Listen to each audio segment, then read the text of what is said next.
today I want to show you how to make one of our gift bags. Today I'm going to be doing the frog just because that's what I'm working on, and I just wanted to give everyone the general idea of how easy it is to put our bags together and show you that it already has the score lines there for you, and I'll show you how to put it together and some tips and tricks on how to make it look its best. And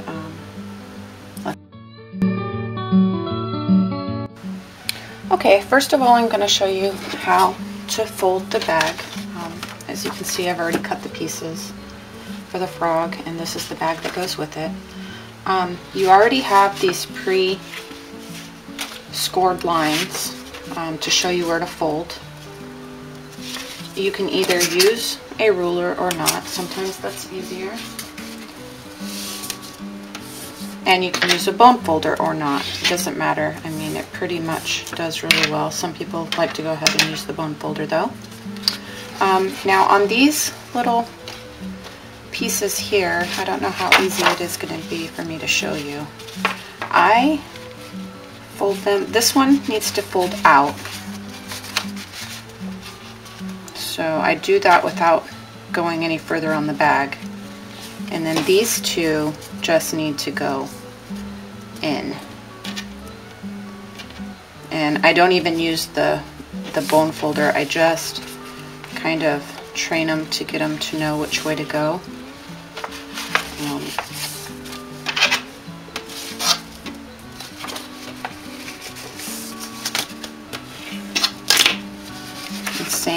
Same thing. This one's a little bit more difficult because it's in the middle. I just kind of pinch it, and then this folds this way, and this way, and then this one pinches in. And you just kind of need to train it so that it'll do the correct pinch mark when you get to that point. So let's go ahead and finish folding everything else where we need to.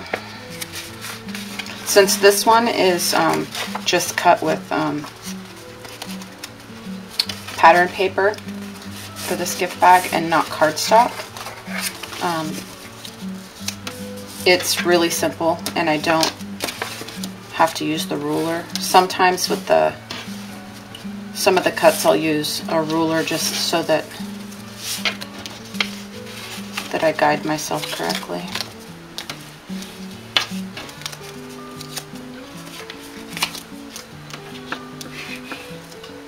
Okay, so I think I got them all. And then also notice you have this little small slit.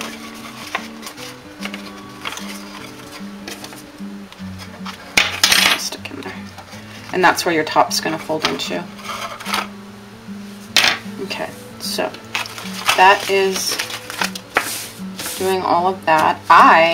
Before I fold this up and put it together, I like to add my piecing file onto the front first. So we'll go ahead and get started with that. And I'm also going to show you that once you get your bag all folded, you might want to take a little sandpaper and just go over the edges, and it'll get rid of all those little fibers that are sticking up. You can do it when it's done or at this point, either way.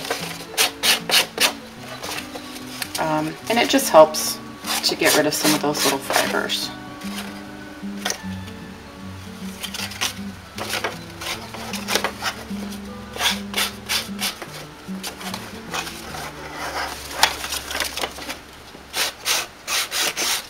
And you can also go and ink these edges later also, so it doesn't have that white look.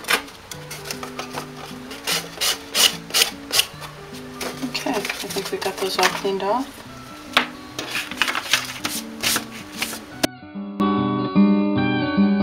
Next important thing to do, and probably any of you that do paper piecing already know this, but is to ink your edges of your piecing file. Now I could use green. I prefer to use brown most of the time. I need to go get another small brown. This one's getting kind of worn out. But if it blends in, then it doesn't give you the depth to show the different pieces. So I could use a darker green than this, but I'm going to go ahead and use brown. That seems to be my favorite one to do. Not only does this help bring out the depth of the project, it also gets rid of those white edges if you have white paper, white core paper.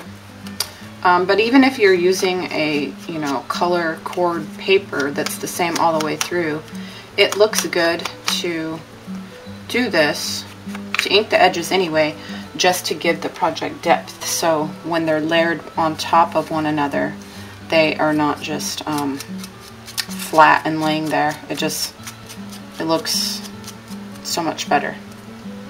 It enhances, I think. But you don't need to watch me do all of these, so I'll come back when I'm ready to do the next.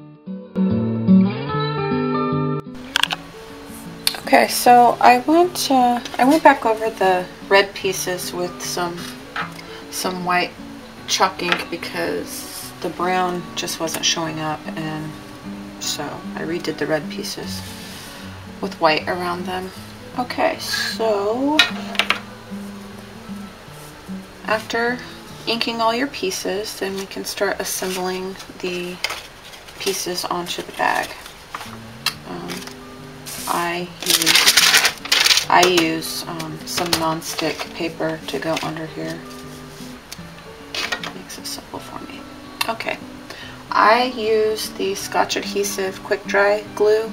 I have found that I've used my adhesive, mono adhesive, and attach the pieces, and they start falling off after a while. So I like the quick dry. It makes everything stick and stay. I'm sure there's other brands. This is just the brand I use, so that's what I'll be using today to attach my frog to my bag. So let's get started.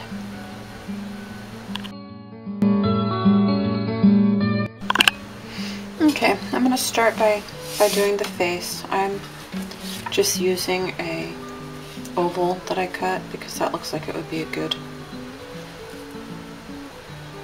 one to use. I'm trying to do this in a way that you can see. So we'll do it like this.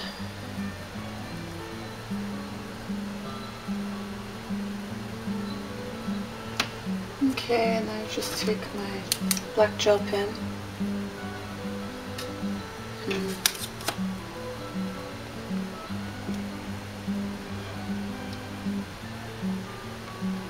and just use that as your template.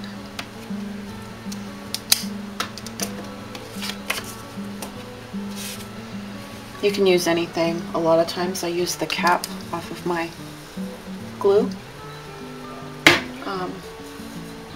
but it wasn't wide enough for this. So, okay, let me get going on this. Tweezers are very important. I set my glue, I can't do it on this angled desk, but I set my glue in my cap when I'm using it and leave it upside down, and that helps a lot. Okay, so I'm just going to use my tweezers. And that was a little bit too much, so I'm going to wipe some of that off onto that one.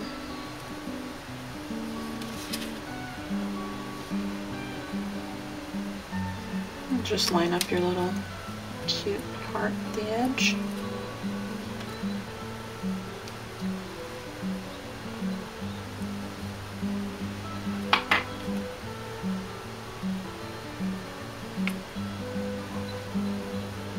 And on the other side.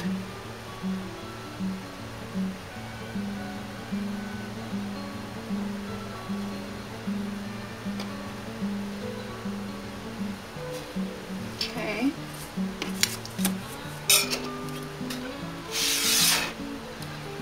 Now, it's a good idea to use the file picture that comes.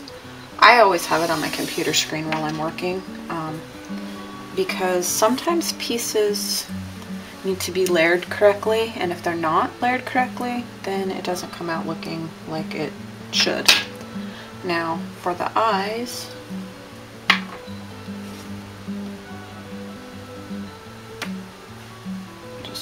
little bit of glue at the bottom of each one.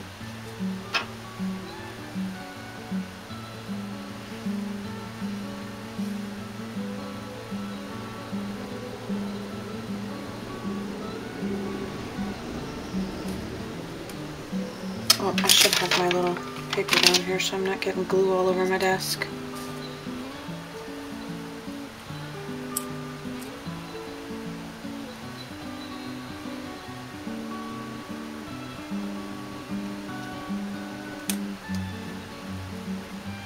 Okay, sometimes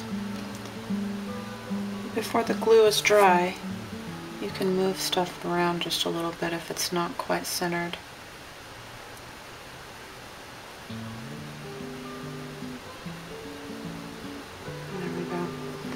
Try not to make too much of a mess with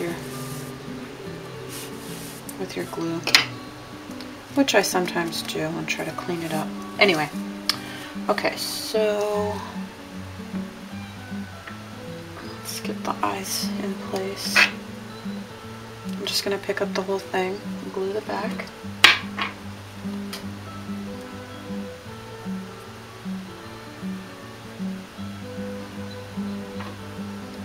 I'm not going to keep this running for each little piece. I was just trying to show you how I do the face.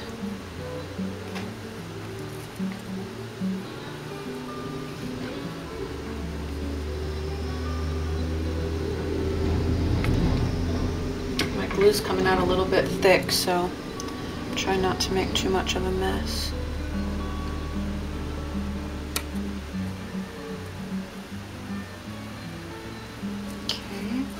Sometimes I take a little dry baby wipe and try to dab off some of that glue and try not to make a bigger mess while I'm at it. Okay, now these little tiny nose pieces, I'm actually just gonna glue where I want those to go, because that piece is a little tiny. Okay.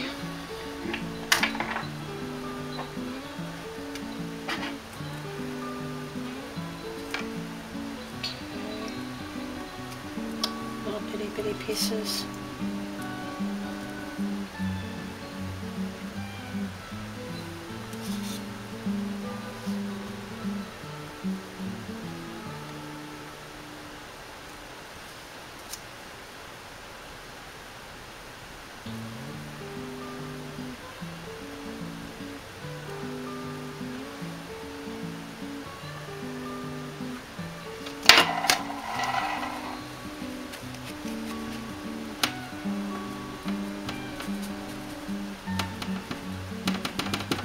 Too much glue on there. But anyway, there you go. And then the other thing that I do is I take my white gel pen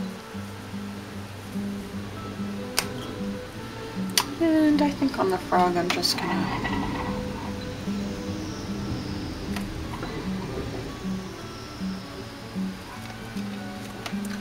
and there's his face. So I'm gonna glue the rest of the pieces on, just like you see in the picture, and layer them just like they go.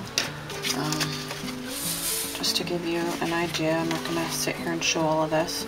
You can see, if you line the piece up, you can kind of move it around until you see it goes right in the right spot. And then, I believe it's the small piece. And you can put it right here. It doesn't go all the way down, but you'll see where it goes. Okay, so let me finish putting all that on and I'll be back. Okay, here I am doing the first layer of pieces. Now I wanted to also show you, as you're layering all your pieces together, if you're doing it out flat like this, like I am, you need to be careful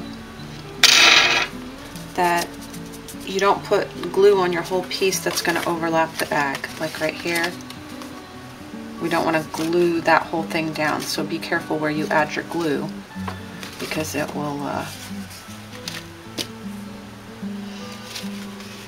then you wouldn't be able to put your box together. Okay, I want to finish up this bag and show you how to actually put the bag together. We got all the paper piecing file on. We've already scored our score lines, so now it's just a matter of getting the bag put together.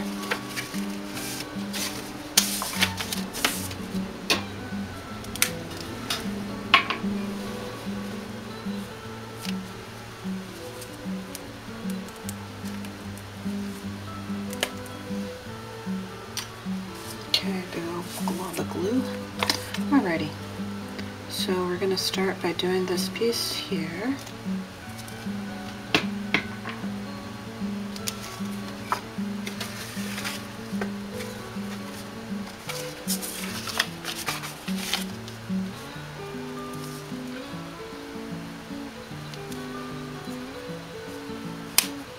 I usually like to fold it over like that and bring this piece to it, making sure you get your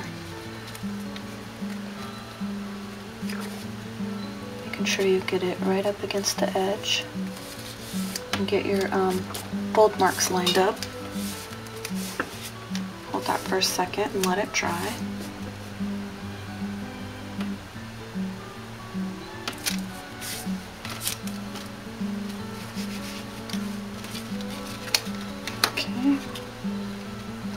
And now it's just simply folding these pieces in. I like to put a little bit of glue on the tabs just so they stay in place so they're not sticking up. A little bit more than I meant to. I fold the back flap in first, like that. I'm going to go ahead and fold this one down for a second and I'll come back to it. And I take something like my bone folder to stick down inside to let that glue adhere good.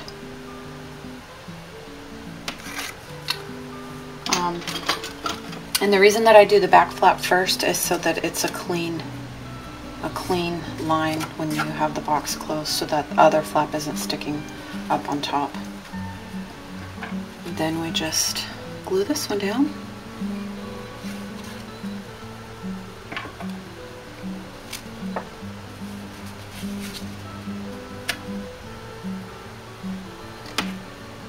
Hold it for a second, let it dry.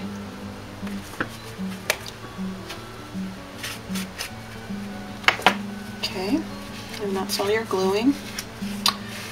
Now it's up to you when you still had it flat if you want to put a piece of cellophane inside the heart. You can either do that or you can add a bag of candy or cookies or whatever you're going to put in it. On this I chose to add a bag, so I didn't put cellophane. Okay, so now you're just going to pinch your top closed. This little flap goes right down inside.